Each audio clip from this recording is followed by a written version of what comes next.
जब हम बच्चे थे हमें यही पढ़ाया गया कि अमेरिका को कोलंबस ने खोजा। लाइट बल्ब का इन्वेंशन एडिसन ने किया। ये दुनिया के brilliant scientist Albert Einstein school के मैथ्स में फेल होते आ रहे थे। जो कुछ हमें इतिहास ने सिखाया, क्या ये सच है या झूठ? सो यही हम देखने वाले हैं इस वीडियो में। ये वीडियो बहुत ही इंटरेस्टिंग होने वाला है। बिना स्किप किए वीडियो एंड तक ज़रूर देखिए। वीडियो शुरू करने से पहले मैं सबका स्वागत करता हूँ सीक्रेट अलमीरा पर। अगर वीडियो पसंद आए तो वीडियो लाइक और सब्सक्राइब करें और बेल आइकॉन को ज़रूर क्लिक करें ताकि आने वाली नेक्स्ट वीडियो आपसे मिस ना हो। चलिए वीडियो शुरू करते हैं। ताजमहल, पिरामिड, पिज़्ज़ा टावर, इन सब का नाम वर्ल्ड वंडर्स में शामिल होता है। The great wall of China ये इंजीनियरिंग का एक ऐसा मास्टरपीस है जिसका साइज 21,196 किलोमीटर और जिसका हाइट 20 फीट है। यहाँ पर साल भर 10 मिलियन से अधिक टूरिस्ट विजिट करते हैं। क्या आप जानते हैं इतना बड़ा वॉल जो है वो वेल मेंटेन्ड ही नहीं रहता। बीजिंग के करीब जो वॉल पड़ता है वही थोड़ा मेंटेन्ड है, वो भी टूरिस्ट विजिटर्स के लिए। वहाँ के लोग उस वॉल के पत्थर निकाल के कुछ रुपए के लिए बेच देते हैं और थोड़े वॉल्स तूफानों के जरिए नष्ट हो गए।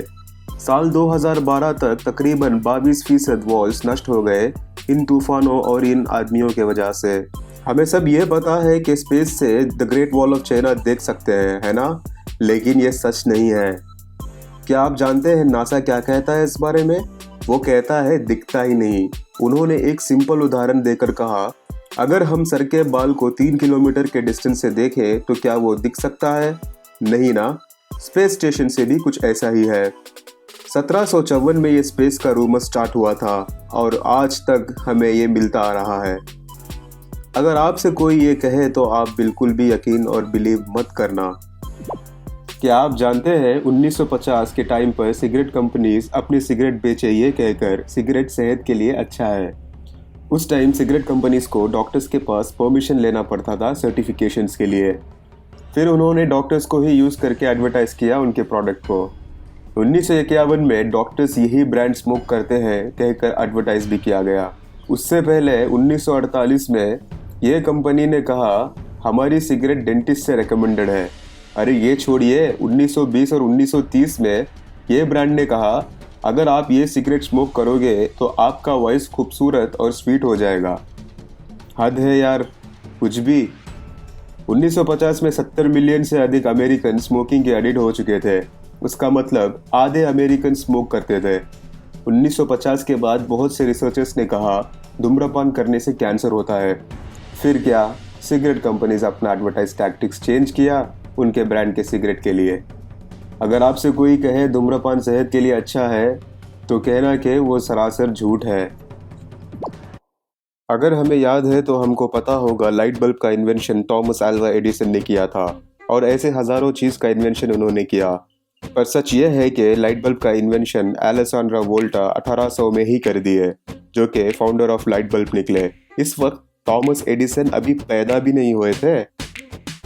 उसके बाद 1840 में ये लाइट बल्ब नेक्स्ट साइंटिस्ट के पास गया जो कि वारन दे लारू थे। इन दो साइंटिस्टों के बाद 1860 में जोसेफ स्वैन जो कि एक इंग्लिश साइंटिस्ट थे, उन्होंने लाइट बल्ब को इम्प्रूव किया। फाइनली ये तीन साइंटिस्टों ने मिलकर ये प्रोजेक्ट डिज़ाइन किया था। 1879 में थॉमस अल्वा एडिसन ने इस प्रोजेक्ट को ख़त्म किया और मार्केटिंग की लोकली पब्लिक को और इंडस्ट्रीज़ को। इस मार्केटिंग के बाद पूरा क्रेडिट थॉमस अल्वा एडिसन ले गए। लेकिन सच ये है कि Thomas Alva Edison light bulb के इन्वेंटर नहीं है। 1492 में अमेरिका को कोलंबस ने फाउंड किया। यही हमारे बुक्स में आया है ना। अगर आप पूछेंगे कोलंबस पहले आदमी थे अमेरिका को इन्वेंट करने वाले, तो मैं कहूँगा नहीं, क्योंकि अमेरिका में 1000 साल पहले नोमाड ट्राइब्स जी आ रहे थे और न्यू फाउंडलैंड के आर्कियोलॉजिस्ट ने इन्वेस्टिगेट किया और कहा 11th सेंचुरी में वाइकिंग ट्राइब का भी यहाँ पर गुजर हुआ है। सो आपको क्या लगता है, अमेरिका कोलंबस ने खोजा? स्टोनहेंज एक बहुत बड़ी मिस्ट्री है। ये बहुत बड़े पत्थरों से हज़ारों साल पहले खड़ाया गया था। इससे आप सोच सकते हैं उस टाइम की टेक्नोलॉजी कैसी हुई होगी। मगर सच्चाई ये है कि 18वीं सदी में ये जगह तूफान के कारण पूरी बर्बाद हो गई थी। ये फोटो एक एविडेंस है कि कैसे स्टोनहेंज गिरा हुआ है। इसके बाद कैम्ब्रिज यूनिवर्सिटी के प्रोफेसर्स ने मिलकर 1898 में क्रेन्स के सपोर्ट से फिर से इसे रीबिल्ड किया था। अगर आपसे कोई कहे कि स्टोनहेंज 5000 साल से है तो उनका भरोसा मत करना। हमें दुनिया ये बताती आ रही है कि टाइटैनिक शिप आइस ब्लॉक को हिट करने से डूब गया था।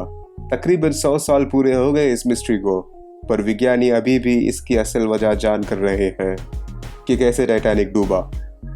ब्रिटिश के एक जर्नलिस्ट सेनान मोलान ने तकरीबन 30 साल तक इसके बारे में रिसर्च किया और उन्होंने टाइटैनिक के डूबने की रहस्य को फाश किया। यह रहस्य पूरी दुनिया को चौंका के रख दिया कि टाइटैनिक आइस ब्लॉक के टकराने से नहीं डूबा। मोलाने कहते हैं कि शिप डिपार्चर होने से पहले बॉयलर रूम में एक छोटी सी आग लग गई थी। शिप वालों ने सोचा कि आग तो छोटी है, इसे इजीली कंट्रोल किया जा सकता है और उन्होंने शिप को डिपार्ट कर दिया। होते होते आग थोड़ी थोड़ी बढ़ने लगी। तकरीबन 12 लोगों ने मिलकर इस शिप को बुझाने की कोशिश की, लेकिन वो बुझा ना सके। मिलोन कहते हैं कि तकरीबन 1000 डिग्री सेल्सियस की गर्मी शिप में हो गई थी। इससे शिप का लोहा बहुत वीक हो गया था। जब ये शिप टकराया तो इसी के कारण शिप डूबा है, कहते हैं मेलोन। थोड़े विज्ञान इसे एग्री करते हैं और बहुत से विज्ञान इस थियरी को नहीं मानते। वो कहते हैं कि अगर शिप स्टार्ट होने से पहले ही आग लगी थी तो वो शिप स्टार्ट ही नहीं करते और लोग भी पता कर लेते। मेलोन इसके जवाब में कहते हैं कि इस आग को शुरुआत में कंट्रोल किया गया था और उस स्मोक को शिप के अंदर ही कंट्रोल किया गया। और ये कहते हैं कि बाहर 6 लोगों ने यह फायर इंसिडेंट को देखा है। सो आज तक ये मिस्ट्री ही रह गया कि कैसे शिप डूबा। टीचर्स और मोटिवेटर्स ये लोग हमें सब कहते हैं कि आइंस्टाइन मैथ्स में फेलियर थे, मगर सच ये है कि ये सब एक झूठ था। थियरी ऑफ रिलेटिविटी के inventor big brilliant doctor Einstein जब वो 15 साल के थे, डिफरेंशियल और इंटीग्रल कैलकुलेशन की मास्टर डिग्री पाई थी उन्होंने। अगर आपसे कोई कहे कि आइंस्टाइन अपने स्कूल में फेलियर थे तो उनकी बात सुनना ही नहीं। ओके, आज के लिए बस इतना ही। अगर वीडियो पसंद आया तो वीडियो ज़रूर लाइक कीजिएगा। इसी तरह की इन्फॉर्मेटिव वीडियो पाने के लिए इस चैनल को ज़रूर सब्सक्राइब करें ताकि आपको कोई भी मेरी वीडियो मिस ना हो सके।